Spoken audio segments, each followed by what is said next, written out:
Hey everyone, Two Likeable Guys, coming at you today with a great, delicious, this may be our tastiest episode ever. We're going to talk to Anthony Johnston. He is an owner of a delicious restaurant in the Hixson, Chester Frost area. You may have heard of a little restaurant called Armando's at Chester Frost. We're going to talk to him about his how he became owner and how his menu is changing and what he's got on the menu. It's going to be great. And if you haven't gotten anything to eat, go to Armando's and grab something to eat because you're going to love to hear this. Well, I'm really excited about today's episode because Josh and I both, we always love talking about food. So we have a really nice guest on today. Anthony, see, even the birds like it. That's right. Anthony Johnston. He is the owner, operator, head janitor. Yep, chief cook and bottle washer of Armando's at Chester Frost. I think that's how they go by. It's the one near Chester Frost on Hixson Pike. Yep, that's us right there at the end of the rifle. Yeah. So, man. Well, first off, how did you become the owner of the Armando's? What made you get into that? So it's a local franchise, and I went to work there in high school. Frequented it with a couple of friends. We used to go up there and grab burgers and go to the park. And I was 15 and itching to get a paycheck. I'd mowed grass and that kind of stuff, but was wanting to save up money and get a car. And while I was up there eating one day, I was like, "Hey, I know you guys are hiring. Let me fill out an application." The owner was like, "Well, let's sit down and talk." So I kind of gave him my little brief interview, and he's like, "I think I know your mom." It turns out we had background. Our family had a story with each other already. And like I'd mentioned to you guys, he basically offered me the job, but I was in band there with Josh, and we were mid marching season, and he was like, "I gotta have you on Fridays and Saturdays." I said, "Well, that's just not an option for me right now. I don't drive myself, and I am obligated at school." So when marching season went over in October, I guess, of 91, is that right? Somewhere around 90.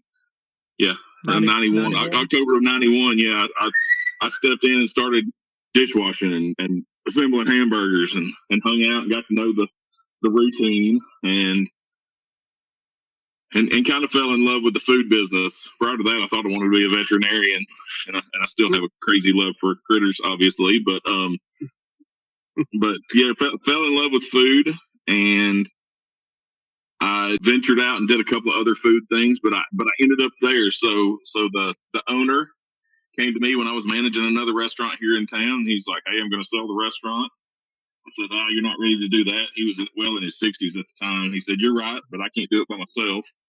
He said, "Well, come back and help me." So I came back, and I was managing both restaurants for about 9 months. And I came to him and I said, "I can't keep doing this." He said, "Well, what if I sell you the restaurant?" I said, "Well," at the time I was 24. I said, "Yeah, I think all the equity I got, the sweat that I'm putting in on you." Not to say I didn't have any finances, but I was a 24-year-old guy, and I was blowing it on what I wanted to. Right. And he said, "Well, I'll hold the note." He said, I'll let you pay. I'll let you lease it for 3 years. I'll put that towards the down payment, and then I'll hold the note on it. And the rest is history. So I paid it off in about 10 years. So it's been paid off, and it's physically, the property's mine, the restaurant's mine. If I wanted to serve, beer and wings tomorrow instead of burgers and leave Armando's on the side of the building, I could do that. If I want to put Anthony's on the side of the building tomorrow, I could do that. It's mine to do as I wish. But Armando's used to have a pretty good standing in Chattanooga area. Old timers still know that it means a great big hamburger and deluxe grilled cheese and the staples that we've always had. So I've tried to do what I can to kind of uphold what everybody knew it as. Right. So I noticed you've gone through some changes over the past few years. It looks like you're no longer doing dinner, but you've added breakfast. I did. We had kicked that around for quite a while. I mean, there's we got a couple of places up our end of the county that do a decent breakfast. And Hardee's and Bojangles on Hixson Pike that are 7 and 8 miles respective. Well, one's 5 miles and then one's about 8 miles from me, respectively. Do great drive-through breakfast business. And I was missing time at home because pretty much if the doors were open, I was there. So I was putting in, well, for 27 and a half years, I put in about 80 hours a week. Wow. So it was tough having a child at home. He's 9 now, and a wife, and anything I wanted to do outside of 10 to 10 every day was my friends and family could count me out unless it was on Sunday or after 10 p.m. or before 10 a.m. Right. So it was rough. It was rough, and I decided I'd been thinking about it for years, and I was like, you know what? Let's pick up breakfast. And already, even before COVID, employment was getting tough. I mean, any small employer knows that it's just hard, not just to retain, but to find good employees that you, even if they're not qualified, that you can qualify and hold on to was tough. And the timing was right. I decided that January 1 of 2020, that's what I was going to try, and I was going to give myself a year to try it. I'm not sure I picked the right year. Yeah, that's what I was going to ask. I really thought it was COVID induced, but I see now that it was before the COVID stuff got going big. So that's pretty interesting to say the least. I mean, it's kind of like you were led in the way to hey, this is what we need to do, because I think even with is that the biggest problem of not having of having the restaurant is keeping and retaining employees? In the past, it has never been as hard as it has in probably the last 3 years. I mean, last year obviously was just crazy, and this year so far is crazy. But even in a year and a half prior, it had got just extremely difficult. I understand restaurant work, is right there in the bottom rungs. I don't ever expect anybody that I hire in the door, even if they've had management experience and I'm hiring them in at, twice, 3 times the minimum wage. I still don't expect them to be a long-term employee. I pretty much assume, because of my trade, that I'm going to be a step. Ranking jobs of low skill that just needs some bodies there to work. I think plumbing, auto detailing, and restaurant work are right there on the bottom rungs of service industry. Warm body means a whole lot, and just having somebody that fills in that gap in the schedule is hard to find right now. Well, that's what I tell the guys that come and help me. Is like, look, man, there's going to be a lot of standing around, a lot of hurry up and wait. But just having you here to hand me something when I'm on top of a ladder, priceless. Or if I'm under a sink in a cabinet, Yep. Yeah. Yep. It means the world. Run back to the truck and get this, because I'm going to keep this house from flooding. Right. Exactly. But yeah, well, you're right, man. Finding people to sit and just to work is hard. Yep. Much less, find somebody that knows a little bit about it to be able to do stuff and stay with you. I think it really was. I think it was some of the Lord's guidance, and I was definitely blessed just to know that. And a lot of friends in the industry have told me, they said, you couldn't have picked a better time to change your hours. I said, yeah, but it wasn't the right time to try to judge whether it was the right time to change my hours. Yeah. And I can't base my decision on what happened in 2020, and I won't be able to base it on what happens in 2021. I have. We've struggled financially. We're still not opening the dining room because I can't staff it. I still can't staff. Right. Now, is that the reason that you've got it closed still? Is because you just don't have, you don't have anyone working? Pretty much. I mean, it's me and 2 others right now. Yeah, I was gonna ask you that.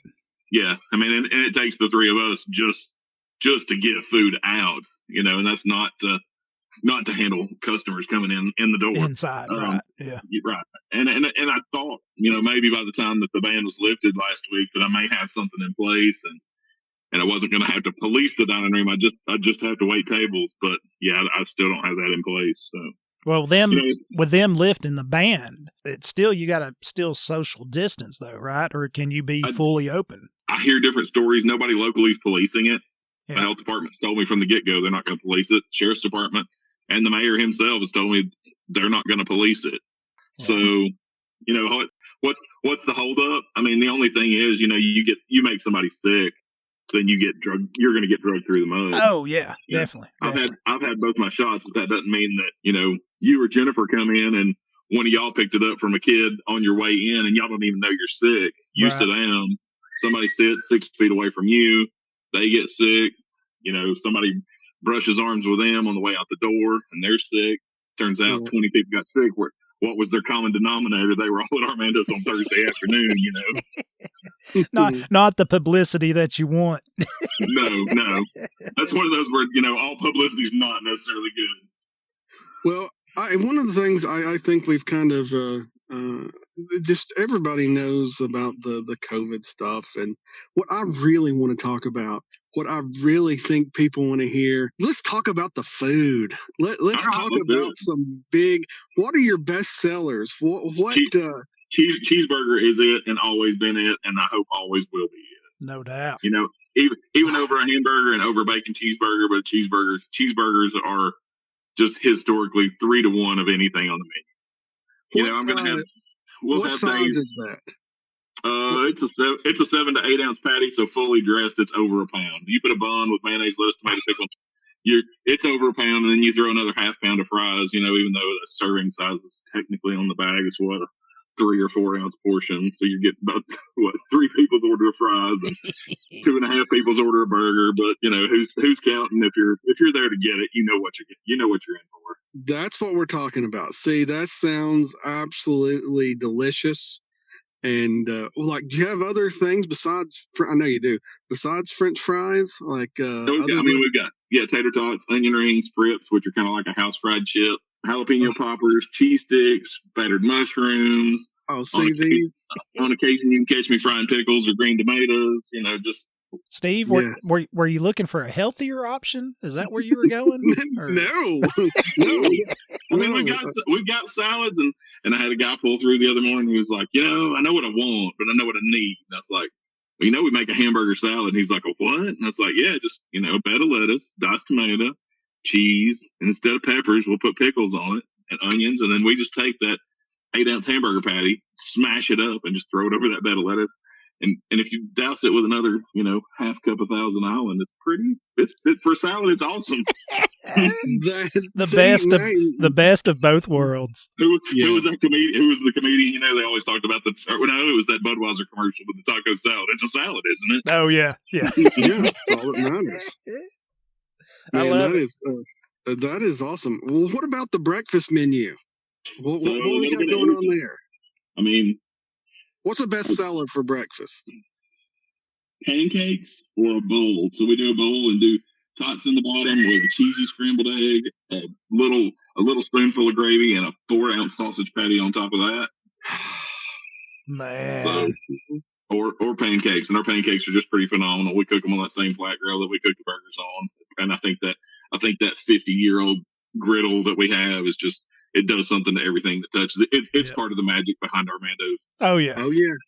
Yeah, I agree. That sounds great. So what do I have to do to get you to open one up in Red Bank? Well, Bob that started Armando's, that was his son, had that one there on Browntown Road.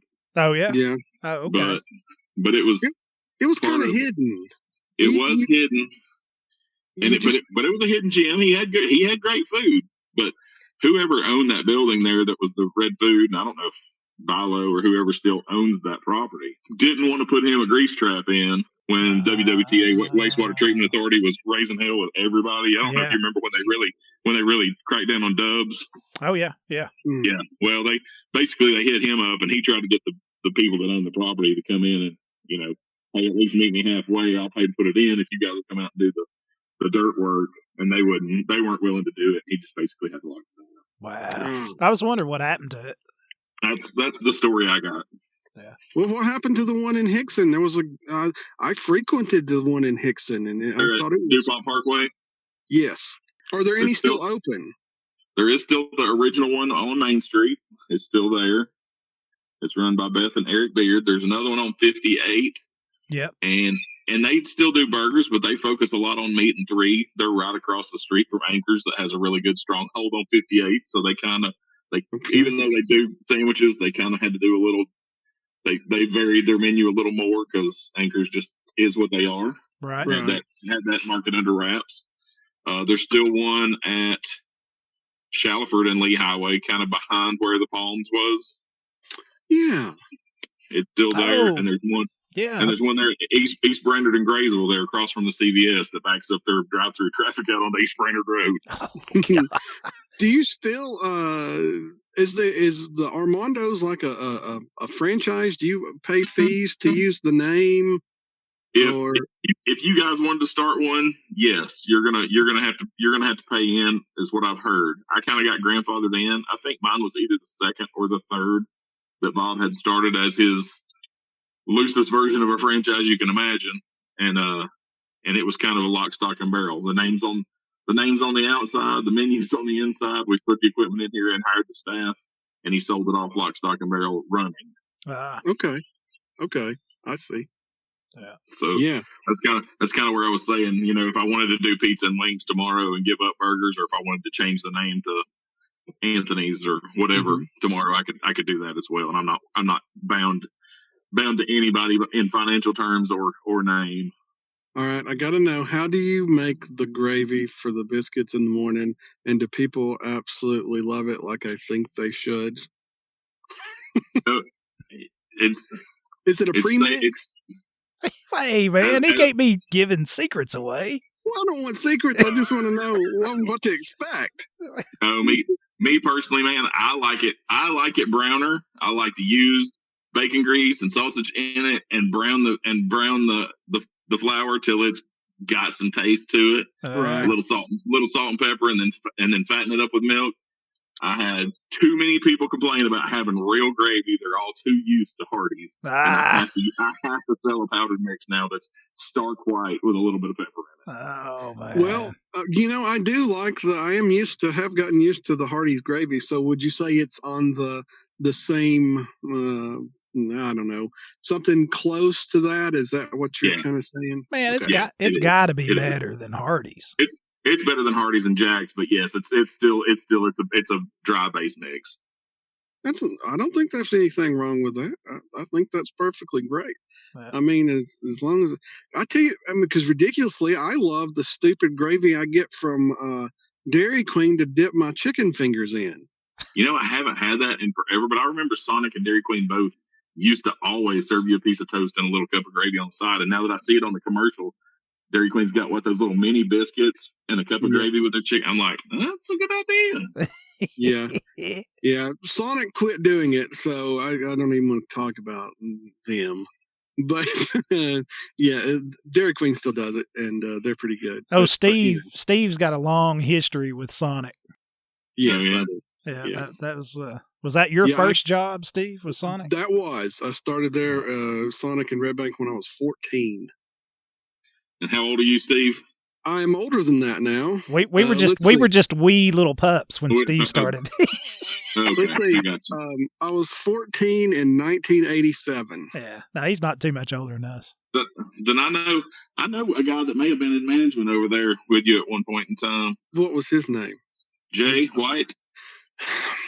That sounds like. Is he older than you or younger? Yes. That sounds like it was before me, actually. He may have been. He played football at Red Bank, but it would have been in the early 80s, probably. Oh yeah. Now, Steve, you were class of 91. That is correct. Yeah. So Steve's not much older than we are. I got you. Okay. Yeah, but that name sounds real familiar. There were several folks that had worked there. He's a doctor here in town now, but it's funny how he and I click just because we're food people. He used to be in restaurant management and slinging burgers, and he and I have that kinship over the burgers. So, do you think that's being a restaurant owner? Is that one of the problems right now with all the restaurants? I mean, the service is like all the fast food places. The service has just gone downhill. The wait times have gone up.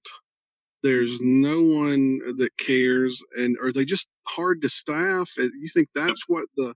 Absolutely. We went out for my mother's birthday 3 weekends ago. Went to Chili's at Northgate with a party of 7. We went inside. There was nobody waiting outside, and they literally told us, the hostess said, "We can't seat you." This was on a Sunday afternoon at like 2:00, so it's past lunch. "We can't seat you. We can't handle a party that big. We don't have staff for it." Holy crap! Wow. So we went back last weekend on Sunday. We're like, you know what? We'll try it again. Surely they've got their crap together. It's the weekend. Right. This was just the 3 of us, my wife, my son, and myself, at about 2:30 on Sunday. "We're sorry, we can't seat you." Wow.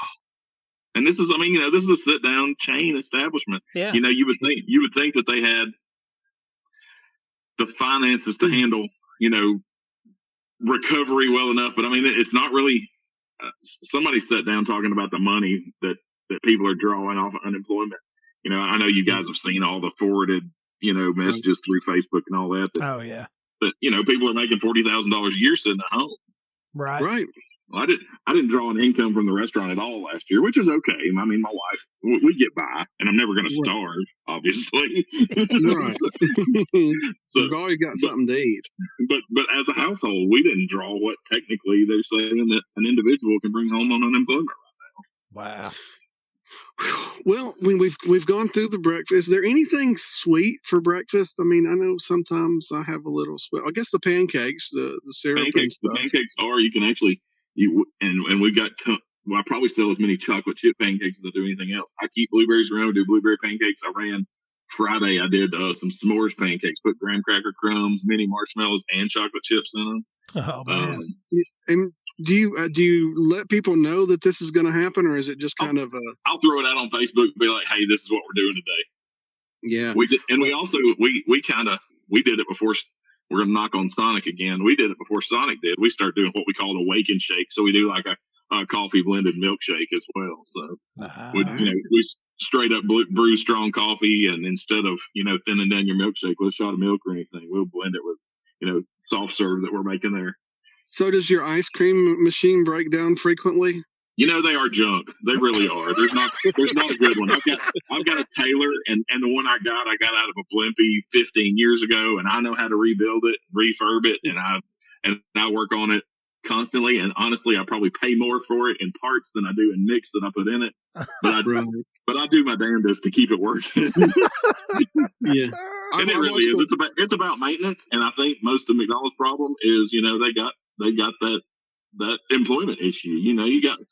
They hire younger than I do. They got 14 and 15-year-olds in there that are just pulling the handle, hoping it's going to make ice cream every time they pull the handle. Well, it takes a little more than that. Yeah, I saw a really good little clip, little expose on McDonald's ice cream machines, and it was the Taylor machines, and what they ended up saying is when you sign up for the McDonald's franchise, you sign a thing where you won't work on the machine. You will just pay the Taylor a person to come work on it. The repairman. And the Taylor repairman to come in and work on it. And that's in your contract of your franchise agreement.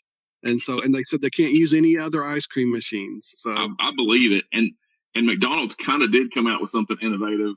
It's innovative and gross. And I don't know how much truth there is to it. I've never worked at McDonald's, but an ice cream machine rep told me this. So the ice cream machines that they have in McDonald's right now rethermalize that. So at night, they don't have to empty that ice cream out. It heats that machine up to 160 degrees, and it repasteurizes that mix that's in there. So it's cooking it overnight.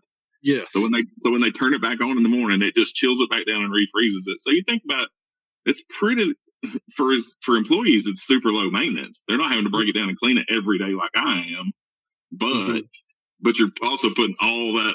You're putting all your eggs in that one basket. You don't know if there's good mix in there, bad mix in there, what somebody put in there, left a cleaning rag, or bugs, or who knows. Well, I can confirm that in the little documentary I watched, that they said that was exactly what it did, and that would sometimes cause the fault. Like they said, sometimes when it goes overnight, they said if it got up to like 155 and didn't finish the cycle, the machine wouldn't work. So it's kind of like a little safety thing where if the mix wasn't fully properly prepared, right? Yeah, then the machine wouldn't work. So that was one of the many issues with that. But besides that, you've got ice cream at Armando's. What other kind of desserts? We do a bunch of frozen pies, but sometimes we'll do some specialty stuff. Hey, there's nothing wrong with a frozen pie. At some point this week, we're going to run Dole Whip, and I know if you get on Pinterest or TikTok or Facebook, you've seen what Disney's Dole Whip is. Like, I don't have a knockoff recipe. I buy the same stuff that Disney puts out in Dole Whip, which is a pineapple soft serve, and it's phenomenal. And I just put a little whip out there on Facebook because if I really advertised it, all we would do is sell ice cream that day. Right. And then you'd break down the machine, and then you'd have to repair it, and it'd be a loss. I'd have to call McDonald's. I don't know. So what do you think? Because you've been in business now for quite a while, right? And especially that Armando's. What did you say? 30 years that Armando's has been in existence. He's been there. That's how long I've been there. He's been there 30 years. How long has the business actually been there? I think it probably started in the mid 80s, as best I can tell. And I came on in 91. So, I mean, it was probably there at least 5 years prior to me. Yeah. So probably 35 years. Yeah. So why is it still in business? You see so many restaurants come and go. What's the secret to the success of your Armando's? A lot of people say location. I don't think that has a whole lot to do with it. I think we are in a good spot. We're right outside the county park. People are up there. It's busy. And April to August is always a better time for me than any other time because you got the ball fields at Middle Valley and Chester Frost right there. Right. But I think people just get accustomed to what you're doing, and if people want that same big, pound and a half worth of cheeseburger and more tots or onion rings than you can eat at a normal meal, they know where to go get it. Right. Yeah. The Armando's, I mean, has always had a good name for me. I mean, whenever I go around town, I mean, I eat the one over here that Tim owned in Hixson. Right. And I loved it. I mean, I loved it for years. And I don't remember I remember eating once or twice at the one in Red Bank, but I never would remember that it was there. So that was one of the problems with that. But the one on Shalford Road and Lee Highway, ate there probably most recently, probably ate there within the past year. And it was just a delight. It was a nice throwback to it. Like, reminded me of going to the one in Hixson. Yeah, you walk in the door and it almost smells the same. Like sometimes I still get hit with smells from 20 years ago, and I'm just like, I know I'm doing something right when it smells when it has that smell. Yeah, I agree.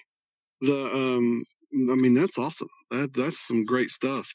Anything you're excited about coming up other than the what you call that, the Dole Whip? The Dole Whip? I'm just excited to get over the crap that's going on right now, and the state of things and right. people, and hoping people get back to work. And I hope we can get back to. I mean, I know it's all going to be a new sense of normal. Everybody says wait till it gets back to normal. It's never going to be what we remember it as. Right. Everything's new, but I'm ready for some sense of normalcy. Honestly, for almost a year and a half now, just over a year, I don't know what to expect week to week. Right. Fortunately, with being able to cut back and being able to, we've weaned back to so few employees that the reliability that I have with the people that I do have is great. So but I'd like to get back to more than getting by right now. Right. We need to go over a few things. I think we need to go over the best way to order the Armando's from your place. Is to go online? Is it to just show up? What's the best way? Call ahead is the easiest way for us. Okay. Just give us a call because we're sitting there and we know the menu. And if you get online, it can be almost overwhelming because you're given every option for everything. So right. For a cheeseburger that comes with mayonnaise, lettuce, tomato, pickle, and onion, when you look online, you can also choose from every cheese. It's not just American. You can choose from every condiment, from Thousand Island mayonnaise, mustard, ketchup, and then you can choose from every vegetable, from grilled onions to sauerkraut. So we get some oddball online orders because people aren't sure. They'll order a cheeseburger, medium well, on a bun, cut in half, American cheese, no sauerkraut, no chili, and if you call us, all you have to do is tell us what you want, and we know how to get there the easy way. If you can navigate it online, that's just as easy for us too. If you can't make it to us, DoorDash and Uber Eats and Grubhub are all business partners with us now. We do let them take their markup, so you're actually not taking away from me, but they are getting a substantial profit from the business that you do with them. So, okay, on the DoorDash and Uber Eats and Grubhub stuff, how does all that work on your end? So they call you up and they're like, we want you to be a partner. And you're like, okay, well, I'd love to have delivery, but I can't afford the liability insurance that, Domino's and Pizza Hut have. Well, right. we're gonna take care of all that for you. We do tie on a delivery fee, and that does factor in where they're at on the map in correspondence to you. So, within 5 miles, it's whatever, $3.50. I honestly, I have no idea how they figure that fee out. But they want to tag. They straight up want 30% of everything. So basically, they want you to go on 70% of your menu price. They want you to get by on that. I'm like, right. I've got, being a small place and trying to stay competitive, I've got high food costs. A lot of my food costs is over 50%. Right. So you go giving me 70% of the 50% I'm clearing. It's really a lot of times it's not worth my time. Right. So what's this work? So I sat down with one of them that was one of the early ones, and I think it was DoorDash was the first one that I actually listened to. And I said, here's an option. I said, can you do this? I said, can you mark it up just a straight 30% over my menu price? So $5.99 cheeseburger now is, whatever, $8.23. And they're like, technically no, but yeah, you give us the menu and we'll do that, and we'll still pay you the 70%. And we'll get the 30%. So I still get the $5.99 for the cheeseburger, but the sad part. The sad part is the customer is having to pay that $8.23 for it and their delivery fee. Okay. Is it a win for me? Sometimes. I mean, there are days that it's a third of my business is going out the door in deliveries, and they handle the payment processing, and I get it deposited in the bank once a week. So it is a win, and it is a revenue stream that I didn't have in the past, and especially more so with people being homebound. It's just right. When I first started looking at it, I was like, well, you got like Hometown Suites over there. You got a lot of people that don't have transportation, or they're a one vehicle family that, somebody's at work and somebody's at home.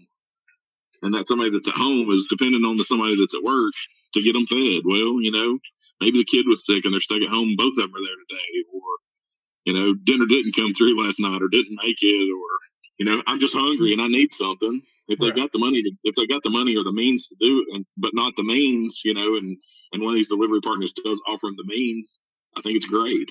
Yeah. Yeah. And it is, like I said, it's that revenue stream that I didn't have previously. Yeah. Well, see, that's cool that they're doing that with you that way. I mean, yeah, it bites for the customer, but you're still getting your money. That was my thing about it. Most of the smaller guys are taking that hit, that 30% hit. And I've talked to a couple of other smaller guys that don't offer it yet. I've just, with kinships that I have with different people, and I'm like, right. Offer it, but hold the road with them. Just say, I'm not gonna eat that 30% that you want. But if they want to mark it up and you can still sell it for that, I mean, I say go for it. Right. Right. Well, see, that was one of my big deals about not using those services, because dude, I don't pay for pizza delivery. It's been a long time since I have too. I usually go pick it up. We've probably done it twice in the last 3 years, and at one of those points, my wife had some seizures and had her license taken away and was at home in the evenings, and she was just like, I'm not cooking tonight. And and that's okay. Right. That's more reason to hire delivery. And there are those circumstances. But yeah, I'll throw some clothes on and I'll run 4 miles down the road to wherever. Yeah, Steve's wife's a pizza delivery person. Yeah, she loves people who pay for delivery. She actually had her best night ever last night. Did she? Yeah, bizarre. And it's so random. The nights that she makes really good. I mean, sometimes a Thursday night is great. Other nights, the Sunday nights are great. It's just totally random. And it's not always the regulars, and it's not always the big orders. Exactly. Yeah. Hey, we always ask one question, and I think it has come the time to ask that question of you. What was your first vehicle? My first vehicle, and Josh may remember it, I had a 79 Camaro Berlinetta. Oh, yeah. Oh, my gosh. And I got in a wreck in North Chattanooga about a year into driving it and messed up. Even though we got the car looking back right, neither one of the doors open. So we Dukes of Hazzard styled it for about 3 years. That's even better. Yes. Yep. What color was it? It was white with a blue interior. It was a good looking car. Yeah. And it run like a scalded dog, but I had to check the gas. I had to check the gas and fill it up with oil. That's kind of how it worked. Yeah, well, there's nothing wrong with that. I mean, that's pretty good. I love the fact that you get the Dukes of Hazzard in. That's amazing. Yes, we did. And I mean, we would just for fun, we'd slide the hood. You had to slide across the hood to get the other side, but just to crawl in the window. And I've always been a large guy. I mean, I'm a big guy, and crawling in and out of any car window is not easy. But fortunately, even though it was a 2-seater, those Camaro windows were good size. They were pretty wide, weren't they? Yeah. That is awesome. That is so awesome. Yeah. Well, what's a good way to for people to get in touch with you? I know we've talked about how to order, but if they want to learn about Armando's and what you offer at Chester Frost Park there, or go ahead. Yep. You can see the whole menu online at chesterfrostarmandos.com.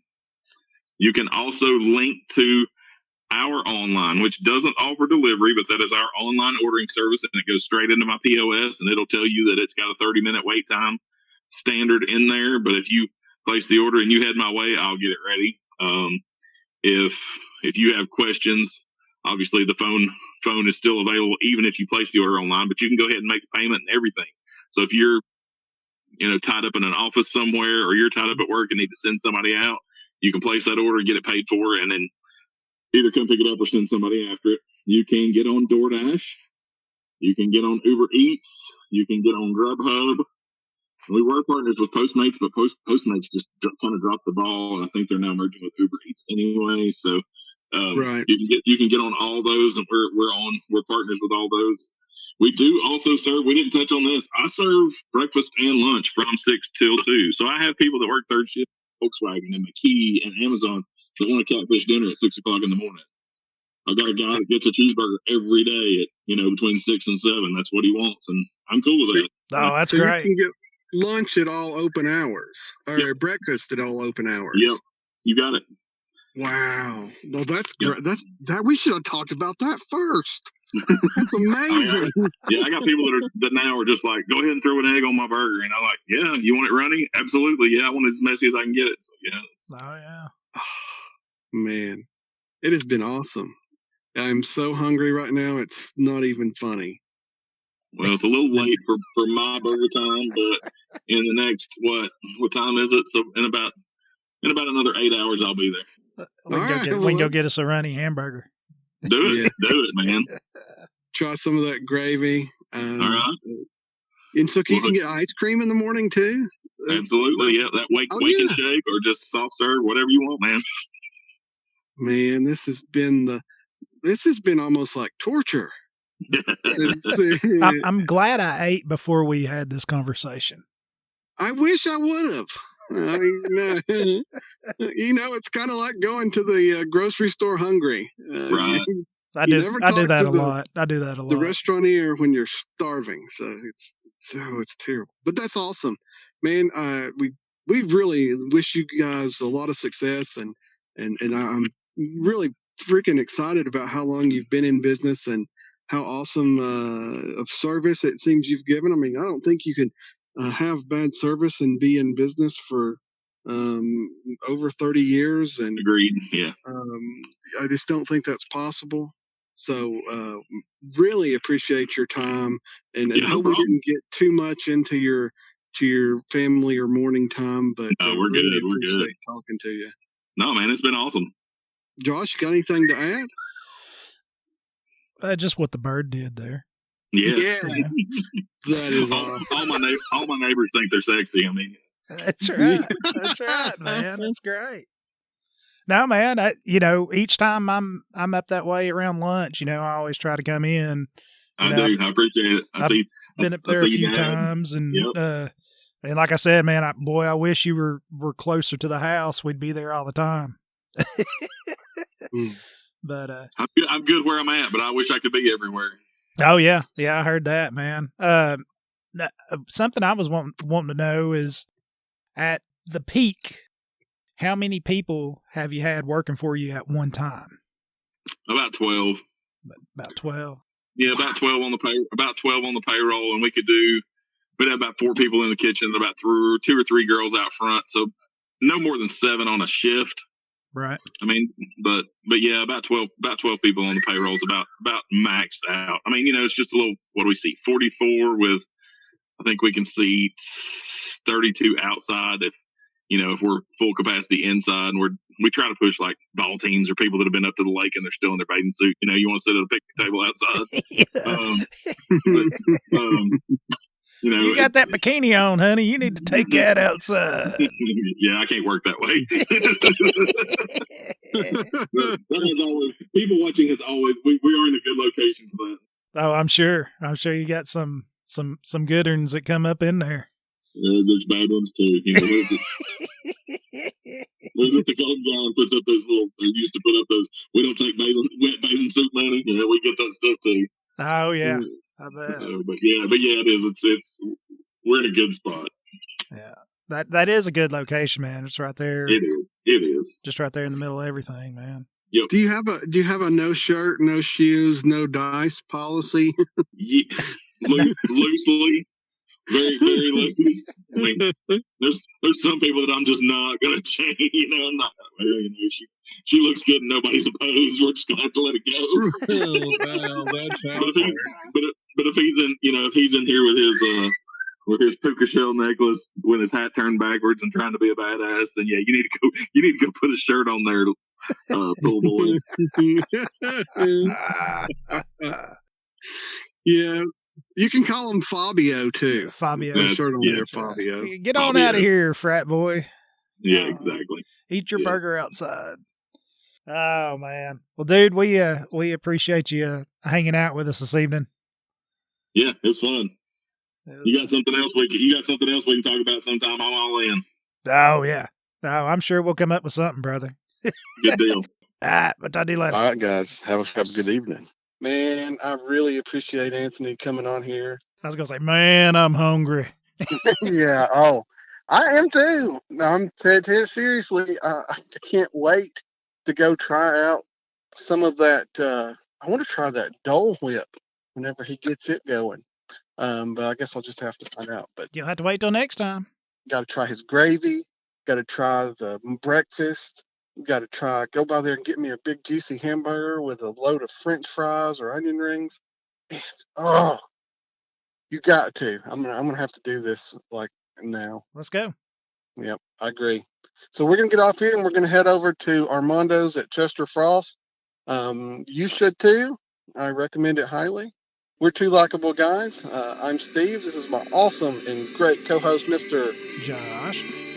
We like you, and we hope you like us too. Later.